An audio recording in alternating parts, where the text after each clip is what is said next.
Welcome back to Chalkline Crime and this educational video. Before we get started, we ask if you are enjoying our content to please like and subscribe, as it greatly helps us grow this channel, and don't forget to jingle that bell icon to be notified anytime we drop a great new video like this.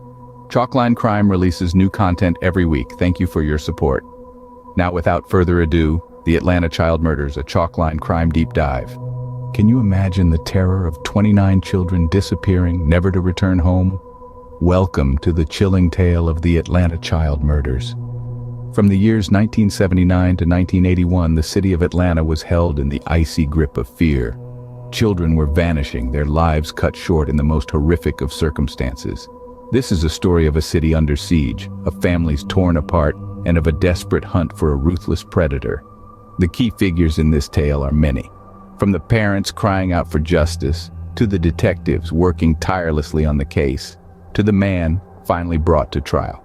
As we journey through this dark chapter of Atlanta's history, we will shine a light into the shadows, revealing the human stories behind the headlines.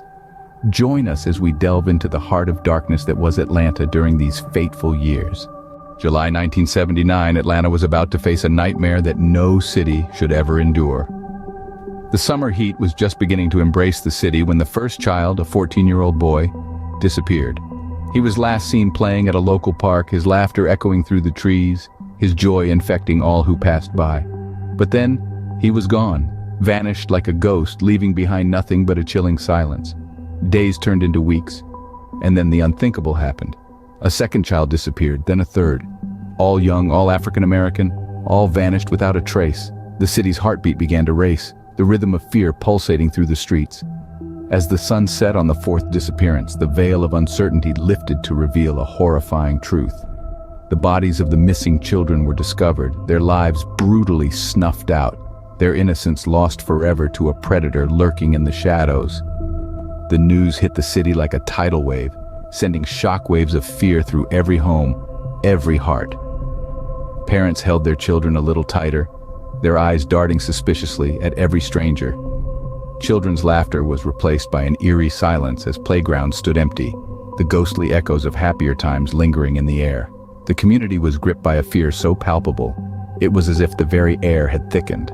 The vibrant energy of Atlanta was replaced by a state of constant vigilance, punctuated by the heavy sighs of a city in mourning. The nightmare was just beginning. And as whispers of a serial killer began to circulate, a dense fog of terror settled over the city. The predator was still at large, the threat very real and very present. Atlanta had become a hunting ground, its children the prey. The police were left scrambling, their resources stretched thin as they faced an enemy they could not see, could not predict.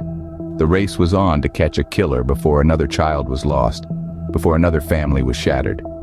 As the body count rose, so did the city's fear and desperation. Faced with a city in terror, the police launched their investigation. But would it be enough? As the grim reality of the Alanta child murders began to unfold, the Atlanta Police Department found themselves in unfamiliar territory. The scale of the horror was unprecedented, and the pressure to solve the cases was immense. In response to the mounting crisis, the city officials pulled together a special task force. A team of the city's best investigators, their sole mission was to bring the perpetrator to justice. The task force was not alone in its pursuit. The Federal Bureau of Investigation, sensing the gravity of the situation, dispatched their top agents to lend a hand. The collaboration between the local police and the FBI marked the beginning of a relentless quest for justice. However, the investigation was far from straightforward. The perpetrator was elusive, leaving behind little to no evidence at the crime scenes. Moreover, the victims, all children, were from different neighborhoods, making it difficult to establish a clear pattern. The lack of concrete leads and the diverse nature of the crime scenes added layers of complexity to the investigation. The investigators were undeterred.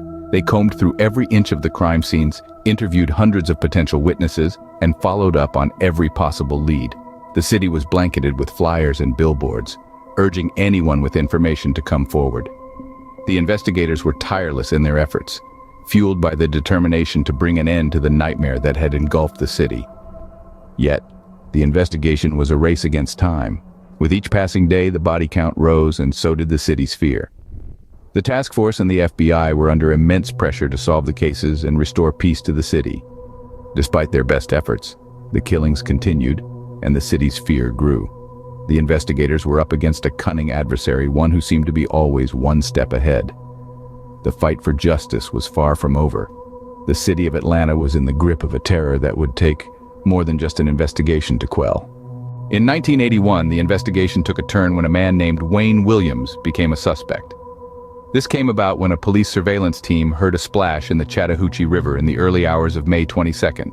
Williams was the man driving on the bridge at that precise moment. Now Williams was not immediately arrested.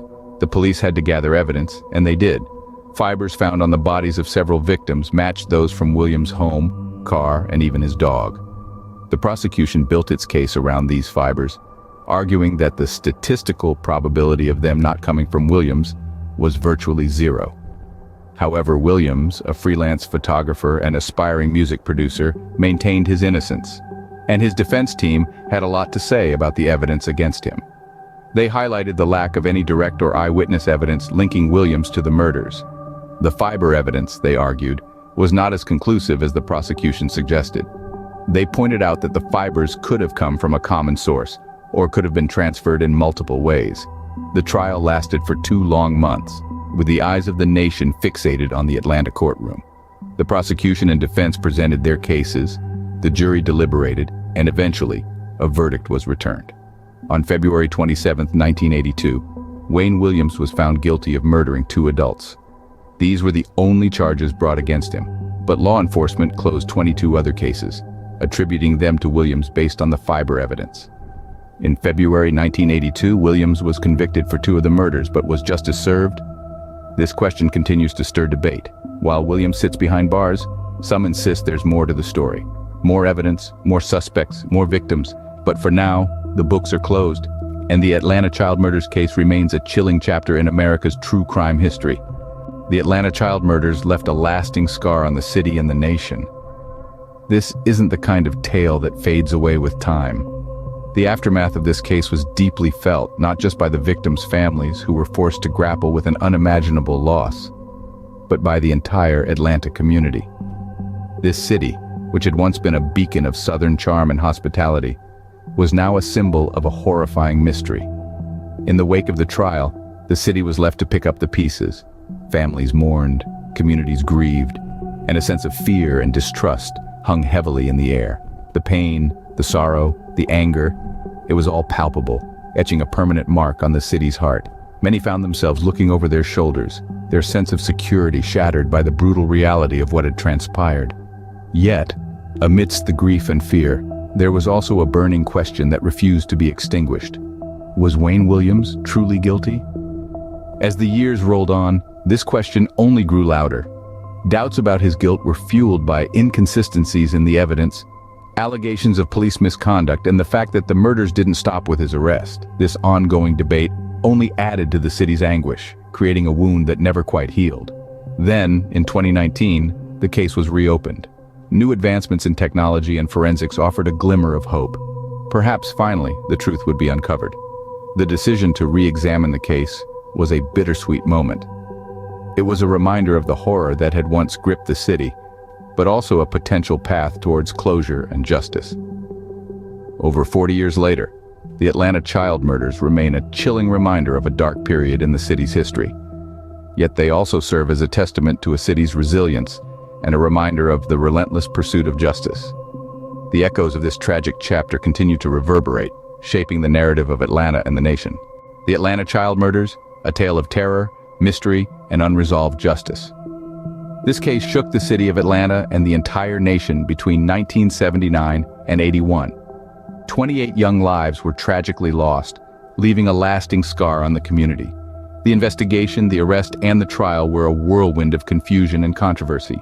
Wayne Williams, the man accused, still maintains his innocence to this day.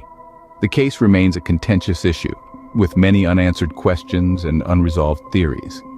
The aftermath of the Atlanta Child Murders had a profound impact, leading to significant changes in law enforcement and the way missing persons cases are handled. It's a chilling reminder of the darkness that can lurk in the shadows of our society and the importance of vigilance and community. As we remember the victims, we are reminded of the fragility of life and the importance of relentless pursuit of truth and justice. As always, thank you for watching. Don't forget to like and subscribe. Join us next week for episode 2 of Killer Kids. Till next time, my friends, keep your eyes and minds open, as the truth is not as always clear as it seems. Chalkline crime over and out.